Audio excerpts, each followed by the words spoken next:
Hello they guys, నేను తౌసీఫ్ అహ్మద్ వరంగల్ నుండి. So కొన్ని రోజుల కింద నా బజాజ్ ప్లాటినా 100 2025 మోడల్ FI దీంట్లో చిన్న స్టార్టింగ్ ప్రాబ్లం వచ్చిండే అనమాట. సో ఇవాళ దాని గురించి మనం కొంచెం డిస్కస్ చేద్దాం. దేనివల్ల యాక్చువల్లీ ఆ ప్రాబ్లం వచ్చింది నేను దీంట్లో ఈ వీడియోలో ఎక్స్ప్లెయిన్ చేయడానికి ట్రై చేస్తాను. ఫస్ట్ ఆఫ్ ఆల్ మనం అందరికి తెలుసు ఈ బైక్స్ అన్నీ E20 అయిపోయినాయి. ఓకే, 2023 నుంచే E20. ప్రతిసారి మీరు సెకండ్ హ్యాండ్ బండి కొన్నా గుర్తుపెట్టుకోండి, 2023 కంటే ముందు మోడల్స్ కొనకండి. ఇదేందో నేను ఎక్స్ప్లెయిన్ చేస్తాను. ఎథనాల్ 20% బ్లెండెడ్ విత్ పెట్రోల్ అనమాట. సో బేసికల్గా మన భారతదేశంలో పెట్రోల్ ప్రైసెస్ తగ్గడానికి మన గవర్నమెంట్ ఏం చేసిందంటే 20% ఎథనాల్ కలుపుతుంది petrol. So 80% petrol, 20% ethanol. So ethanol బేసికల్గా మనకి షుగర్ కేన్ మెయిన్గా రైట్ ద్వారా తయారవుతుంది. ఆల్ రైట్, వేరే తోటి కూడా అవుతుంది, కానీ మెయిన్గా దీంట్లో షుగర్ కేన్ ఉంటుంది. ఓకే, సో యాక్చువల్గా ఆయిల్ ప్రైసెస్ తగ్గాలి, కానీ ఎందుకో తగ్గలేదండి. సో బేసికల్గా ఎథనాల్ ఏంటంటే మనకి ఇప్పుడు అన్ని ఫ్యూల్ స్టేషన్స్లలో 20% ఎథనాల్ బ్లెండెడ్ పెట్రోల్ వస్తుంది. మిక్స్, ఓకే, బ్లెండ్ అంటే మిక్స్ అంటారు మామూలుగా. సో మనం కనుక ఇక్కడ చూసుకుంటే అండి, బేసికల్గా ఏ బండికైనా ఇప్పుడు 20% ఎథనాల్ వస్తుంది, అంటే పెట్రోల్ పర్ లీటర్లో. సో ఎథనాల్ నేచర్ ఎలా అంటే అది బేసికల్గా మొత్తం మాయిశ్చర్ అబ్జార్బ్ చేస్తుందండి. సో పొరపాటున ఇలాంటి నీళ్ళు ఉన్నాయి. ఓకే, సో మీరు ఎథనాల్ దగ్గర నీళ్ళు పెట్టినా ఆ మాయిశ్చర్ని ఎథనాల్ అబ్జార్బ్ చేసుకుంటుంది. సో మన బండి ట్యాంక్ లోపల, నా బండికి ఇప్పుడు ప్రాబ్లం ఎందుకు వచ్చింది అని చెప్పబోతున్నాను. మేబీ ఆ బండి స్టార్టింగ్ ప్రాబ్లం రాకముందు ఒక 5 days కింద నేను నా బండికి 4 days కింద నేను నా బండికి మంచిగా వాషింగ్ చేయించాను అనమాట. అతడు ఏం చేశాడు, వాషింగ్ అప్పుడు ఇక్కడ కూడా మొత్తం నీళ్ళు కొట్టాడు.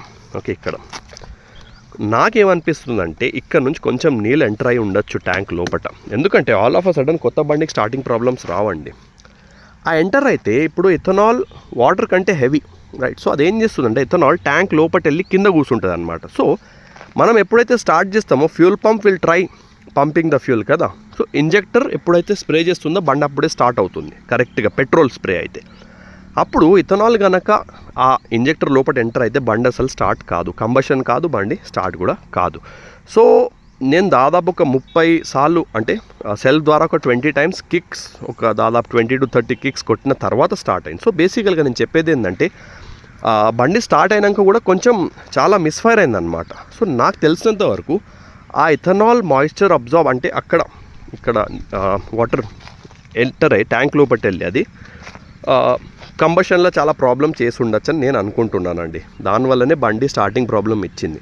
సో ఒక పెద్ద మెయింటెనెన్స్ టిప్ నేను అందరికి చెప్పేది ఏంటంటే అండి, మీరు సెకండ్ హ్యాండ్ బండి కొన్నా, ఎందుకంటే 10% ఇథనాల్ ఉన్న బండ్లు వేరు, E20 ఉన్న బండ్లు వేరు. సో 10% ఇథనాల్ మీద నడిచే బండ్లు కూడా నడుస్తాయి 20% ఇథనాల్ మీద. కానీ ఏంటంటే కొంచెం ఫ్యూల్ లైన్స్లలో ప్రాబ్లమ్స్ వచ్చే ఛాన్సెస్ ఉంటాయన్నమాట. సో మీరు సెకండ్ హ్యాండ్ బండి కొన్నా పొరపాటున 2023 మోడల్ ఏప్రిల్ తర్వాతనే కొనండి. ఇలా స్టిక్కర్ ఉండాలి దాని మీద E20. సో ఏప్రిల్ 2023 తర్వాత వచ్చే ప్రతి పెట్రోల్ బండి E20కి సపోర్ట్ చేస్తుంది ఫ్యూల్కి. ఆల్ రైట్, సో అదే రీజన్ అండి నేను అనుకునేది. ఇప్పుడు కొన్నిసార్లు ఏమవుతుంది, ECUలో కూడా ప్రాబ్లమ్స్ వస్తాయి.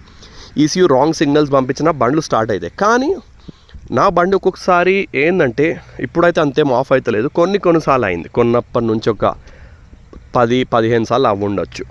ఎట్లా రన్నింగ్లో ఒక్కొక్కసారి స్లో చేయగానే ఆఫ్ అవుతుంది. అది ఎలా అంటే బేసికల్గా ECU కొన్నిసార్లు రాంగ్ సిగ్నల్స్ పంపిస్తుంది. అప్పుడు నేను ECU అయితే నా బండిది మళ్ళీ చెక్ చేపించలేదండి. బేసికల్గా OBD2 స్కానర్ ఉంటుంది, ఆ స్కానర్కి అటాచ్ చేసి ECU కోడ్స్ సెట్ చేస్తారు వాళ్ళు. అలా చేశాక ఆఫ్ కాదనమాట. సో బేసికల్గా నేను చెప్పేది ఏంటంటే మీరు ఏ బండి కొంటారో చాలా జాగ్రత్తగా కొనండి. ఈ బండి అయితే ఓవరాల్ ఓకే అండి. ఆ స్టార్టింగ్ ప్రాబ్లం ఒక్కటే వచ్చింది. ఒక్కొక్కసారి లైక్ కొన్నిసార్లు ఆఫ్ అవుతుంది స్లో చేసినప్పుడు. అది ఎందుకో మళ్ళీ ECU మళ్ళీ నేను కోడ్ మళ్ళీ సెట్ చేస్తే మేబీ ఆ ప్రాబ్లం ఉండకపోవచ్చు. పెద్ద ప్రాబ్లం అయితే కాదండి అది మెయిన్గా. సో నేను ఇంకొకటి చెప్పేది ఏంటంటే, ఎవరికైనా Bajaj Platina and Honda shine 100 DX మధ్యలో, అంటే 100cc ప్లాటినా 100 అండ్ షైన్ 100, ఇవి 2 బండ్లే అండి మనకి ఎక్కువ మైలేజ్ ఇచ్చే బండ్లు. దాదాపు 70 సిటీలో ఇస్తున్నాయి మెల్లగా నడిపితే, అంటే ప్లాటినా 100 అండ్ షైన్ 100. సో పొరపాటున మీకు ఈ 2 బండ్ల మీద comparison video, live comparison video కావాలంటే నాకు చెప్పండి. ఇప్పుడు నేను వెళ్ళినప్పుడు నా బండి ప్లస్ ఆ వేరే బండి 2 కూడా పక్కన పెట్టి మరి నేను ఫోటో తీసుకున్నాను. మీరు ఇమేజ్లెస్లలో చూస్తున్నారు కదా, ఫోటో ఇమేజ్లల్లో. ఓకే, సో సో మీకు పొరపాటున ఈ 2 బైక్స్ మధ్యలో లైవ్ కంపారిజన్ కావాలంటే నాకు చెప్పండి, నేను వచ్చే వీక్ చేస్తానండి తప్పకుండా. ఓకే, సో ఈ వీక్ అయినా వచ్చే వీక్ అయినా త్వరలోనే చేస్తాను. Okay, so that's it for today. Okay, so right safe, God bless, take care.